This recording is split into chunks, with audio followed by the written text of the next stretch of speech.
বাসায় ডিম থাকলে বানিয়ে নিতে পারেন একটি মজাদার নাস্তা বিকালের। আজকের রেসিপির জন্য আমি এখানে দিয়েছি একটি ডিম, চিনি, লবণ আর হালকা একটু দুধ দিয়েছি, গরুর দুধ। এই তো আমি সব কিছু ফেটিয়ে নিয়েছি। এখন আমি দিয়ে দিব আটা, বেকিং পাউডার, রান্নার তেল।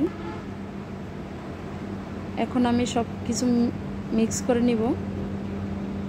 এই তো আমার মিক্স করা হয়ে গিয়েছে ভালোভাবে। এখন আমি হাতে তেল মাখিয়ে নিয়েছি। এখন আমি শেপ দিয়ে নিব। আপনারা চাইলে আপনাদের পছন্দের মতো শেপ দিতে পারেন। এখন তেলে দিয়ে ভেজে নিব। বিশেষ করে এই নাস্তাটা বাচ্চারা বেশি পছন্দ করবে। আমার আজকের ভিডিওটি যদি আপনার কাছে ভালো লাগে থাকে প্লিজ একটি লাইক দিতে ভুলবেন না। সাথে চ্যানেলটিকে সাবস্ক্রাইব করে দিয়ে পাশে থাকবেন। আর কাজটি যদি অলরেডি করে থাকেন তাহলে অসংখ্য ধন্যবাদ।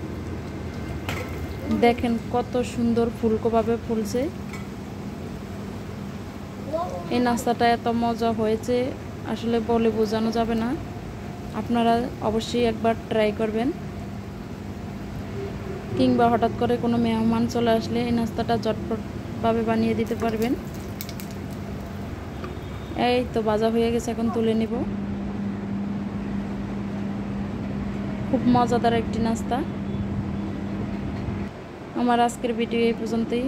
সবাই ভালো থাকবেন, সুস্থ থাকবেন, আমাদের জন্য দোয়া করবেন। আসসালামু আলাইকুম।